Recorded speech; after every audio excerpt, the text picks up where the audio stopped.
بس اتنا کافی ہے اور آپ کو ثواب مل جائے گا. دل میں نیت کرو اگر بھیڑ نہ ہوتی تو میں ضرور چومتا, لیکن میں نہیں چوم پاؤں گا کیونکہ بھیڑ بہت زیادہ ہے. دائنا ہاتھ اٹھا کر اشارہ کر دیجئے اور اپنا چکر لگانا شروع کر دیجئے. اس پتھر کو ہی چوما جا سکتا ہے اور اس کا بوسہ لیا جا سکتا ہے, اس کے علاوہ کسی پتھر کو نہیں چوما جا سکتا.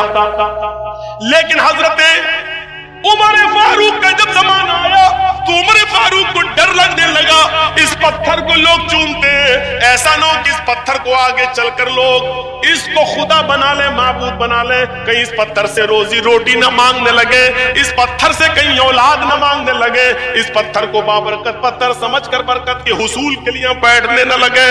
تو حضرت عمر فاروق نے طواف کرنے سے پہلے اس پتھر پہ ہاتھ رکھ کے کہا تھا, اے پتھر انک حجر لا تنفع ولا تضر, اے پتھر تو صرف ایک پتھر ہے, اے حجر اسود تو صرف ایک پتھر ہے, تو کسی کو نفع نہیں پہنچا سکتا, تو کسی کو نقصان نہیں پہنچا سکتا. تیرے اندر نفع دینے کی اور نقصان پہنچانے کی طاقت نہیں ہے. میں تو صرف تجھے اس لیے چومتا ہوں کیونکہ محمد رسول اللہ کو میں نے چومتے ہوئے دیکھا ہے. اگر میرے نبی نے تجھے نہ چوما ہوتا تو میں بھی تجھے نہیں چومتا. بس اے پتھر سن, تیرے اندر کسی کو کچھ دینے کی اور کسی سے کچھ چھیننے کی طاقت نہیں ہے. تو معبود نہیں ہے, تو خدا نہیں ہے, تو رب نہیں ہے. سوال یہ ہے کہ پھر میں تجھے چوم کیوں رہا ہوں؟ میں صرف اس لیے چوم رہا ہوں کیونکہ میرے نبی نے تجھے چوما, اس لیے ہم تجھے چوم رہے ہیں. میرے پیارے ساتھیو, یہ کہہ کر لوگوں کو بتا دیا کہ پتھر پتھر ہے, یہ رب نہیں ہے, یہ معبود نہیں ہے, یہاں چادر نہیں چڑھائی جائے گی, یہاں ہاتھ جوڑ کر کھڑا نہیں ہوا جائے گا. اس پتھر سے کسی قسم کی برکت کی امید مت رکھنا, بس ایک سنت ہے اس کو چومنا, ایک پتھر چھونا اور بوسہ لینا سنت ہے. میرے پیارے ساتھیو, یہ اسلام کی شیتل چھایا اور اسلام کی صاف اور شفاف تعلیم ہے. اسے ہمیں اور آپ کو غور کرنا چاہیے اور چاہیے اور سیکھنا چاہیے. یہ مذہب سب کا ہے. آؤ, اگر نماز ہے تو آپ کے یہاں پر بھی ہے, کلمہ ہے تو آپ کے یہاں پر بھی ہے, اگر زکات دینے کا حکم دیا ہے اسلام نے تو آپ کے ہاں پر بھی دان و خیرات کا ہے. ثبوت و دانم دیکشتا, ہائے ارجن, زیادہ سے زیادہ غریبوں مسکینوں میں دان دیا کرو, دان دینے سے پاپ مٹتے ہیں. اگر ہمارے یہاں روزہ ہے تو آپ کے یہاں پر بھی ورت ہے. ہاں, ایک فرق ضرور ملتا ہے, ہمارے یہاں مرنے کے بعد انسان دوبارہ کتا بلی چوہا نہیں بنتا ہے, اور آپ کے یہاں مرنے کے بعد آبا گمر ہے. اچھے کرم کیے ہوں گے تو پھر سے منش بنا کر پیدا کیا جائے گا, لیکن برے کرم کیے ہوں گے تو اپنے اپنے کرموں کے مطابق انسان کو سزا ملے گی. منوسمرتی پڑھیے, ایک ایک گناہ کی سزا لکھی ہوئی ہے. 2-3 سزائیں مجھے یاد ہیں. رشوت کھاؤ گے تو کتے کا جنم ہوگا, جوا کھیلو گے تو بھینس کا جنم ہوگا, کسی لڑکی پر غلط نظر ڈالو گے تو تمہیں اگلا جنم لڑکی کا ہوگا, چوری کرو گے تو اگلے جنم میں بلی بنائے جاؤ گے. یہ ہمیں یاد ہے منوسمرتی کے, ورنہ اس میں بہت کچھ لکھا ہوا. یہ کرو گے تو آلو بنو گے, یہ کرو گے تو گوبھی بنو گے, یہ کرو گے تو بیگن بنو گے, یہ کرو گے تو پھول گوبھی بنو گے, یہ کرو گے تو یہاں تک کہ ہرا دھنیا, ہرا مرچا, یہ کرو گے تو یہ بنو گے. پوری ایک لسٹ ہے, دال چاول تک کی لسٹ ہے. یہ کرو گے تو دال بنو گے, یہ کرو گے تو چاول بنو گے, یہ کرو گے تو مطلب سب کی ایک لسٹ ہے. یعنی یہ ساری سبزیاں جو آپ دیکھ رہے ہو یہ پاپ کے نتیجے میں مل رہی ہیں ہمیں اور آپ. یہ سب پہلے انسان تھی, انہوں نے وہ جرم کیے تھے تب دال بنائے گئے. ہم جو کھا رہے ہیں وہ انسانوں کو کھا رہے ہیں.